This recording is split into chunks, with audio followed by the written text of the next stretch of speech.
What if I told you that in just a few years, humans won't just visit the moon? We'll live there? That right now, NASA is quietly building the foundation for the first permanent lunar city, one that will redefine what it means to be human. This is not science fiction. This is NASA's plan for 2030.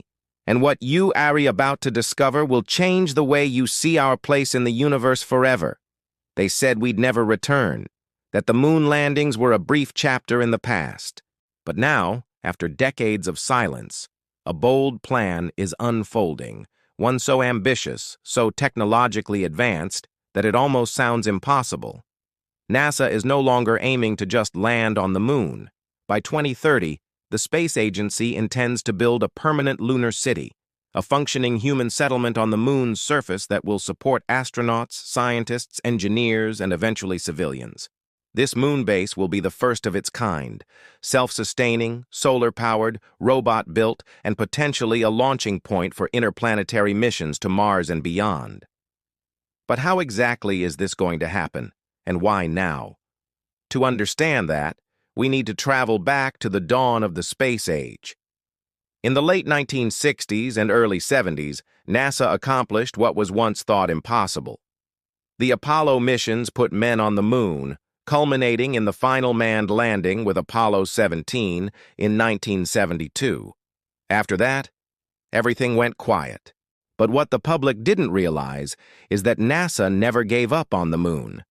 The space agency, along with emerging private companies and international allies, was secretly sketching a far more audacious dream, not just to return, but to stay. That dream is now called Artemis. Named after the twin sister of Apollo, Artemis is NASA's flagship program to establish a permanent human presence on the moon. Its goals are revolutionary: land the first woman and person of color on the moon, explore the lunar South Pole, and build an infrastructure that can support long-term missions. But it's more than a mission. It's the backbone of humanity's next giant leap. The Artemis program began with Artemis I, an uncrewed test flight that successfully orbited the moon in late 2022. Artemis II will carry astronauts in a crewed lunar flyby. But it's Artemis III, scheduled for the next few years, that will change history by landing astronauts near the lunar South Pole, an area scientists believe contains vast reserves of frozen water. This ice is the key. It can be melted into drinking water, split into hydrogen and oxygen for rocket fuel, and used to support life. In other words, water on the moon isn't just a survival resource. It is the engine of the future lunar economy. But how do you go from a few astronauts landing to a full-scale lunar city? The answer lies in technology, and NASA is deploying some of the most cutting-edge systems ever developed.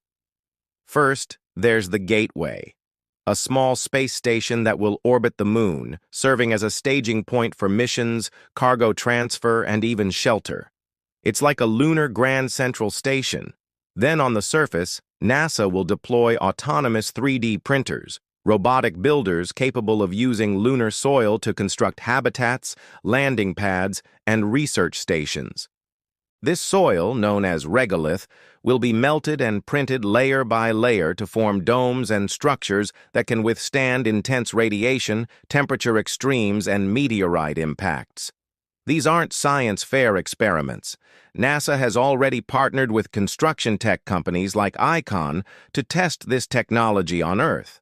In fact, successful prototypes have already printed homes using Martian and lunar soil simulants. These robots could be launched ahead of the astronauts, working autonomously to build shelters, laboratories, and storage units before the crew even arrives. Inside these structures, a new kind of life will begin. NASA plans to install compact nuclear reactors, specifically the kilopower reactors, to provide constant energy, especially during the moon's 2-week-long nights when solar power isn't reliable. This technology, developed in partnership with the Department of Energy, is compact, scalable, and powerful enough to run habitats, tools, and rovers 24/7. Next, mobility. The city won't be confined to a single cluster of buildings. NASA is developing electric lunar rovers, some driven by astronauts and others fully autonomous, designed to travel hundreds of kilometers across the moon's surface. General Motors and Lockheed Martin are building these rovers to be tough, fast, and smart, capable of exploring deep into lunar terrain, mapping resources, and ferrying cargo or astronauts between distant locations. Think of them as the lunar equivalent of trucks and SUVs, but with AI navigation and space-grade insulation. Communication is another frontier. On Earth, we take Wi-Fi and 4G for granted. On the moon, every byte matters. NASA is developing laser-based communication systems to transmit massive amounts of data back to Earth, HD video, telemetry, and real-time communication. Eventually, this system could enable virtual tourism, allowing people on Earth to explore the moon through VR in real time. Imagine live streams from a moon rover or schools connecting students to astronauts working in a lunar greenhouse. Speaking of greenhouses, yes, they're coming too. NASA, in collaboration with private space farms and biotech firms, is developing closed-loop farming systems for the moon. These habitats will use hydroponics and aeroponics to grow vegetables, recycle water, and filter air. Experiments on the International Space Station have already proven that plants can grow in microgravity. The next step is making them flourish on the moon. These systems won't just feed astronauts. They'll be a model for future colonies on Mars and beyond. And now we arrive at the most mind-blowing part of this entire project. The Moon 1 just be a research outpost. It could become a launch pad for the rest of the solar system. Why? Because escaping the moon's gravity takes far less energy than escaping Earth's. NASA plans to use moon-based refueling stations powered by processed lunar ice to fill up spacecraft headed to Mars and even further. The Moon City will become humanity's interstellar gas station, a pit stop on the highway to the stars. But what about humans living there long-term? NASA's vision includes rotational crews, staying for months at a time. But eventually, longer stays will become common. Scientists, engineers, doctors, and even artists could live on the moon for half a year or more. NASA's long-term plan includes building lunar laboratories, deep space telescopes placed on the far side of the moon, and even tourism modules, small hotels for the ultra-rich to visit. Companies like SpaceX, Blue Origin, and robotic are already working on the infrastructure. SpaceX's Starship will be the backbone of lunar cargo and crew delivery, capable of transporting up to 100 metric tons per trip. Blue Origin's Blue Moon lander aims to deliver science payloads, rovers, and even power units to the surface. As these pieces come together, NASA envisions the moon becoming a joint international base, with contributions from ESA, Europe, JAXA, Japan, and ISRO, India. It won't be a Cold War race anymore. It'll be a unified human project, one that proves we can build beyond borders, beyond politics, and beyond fear.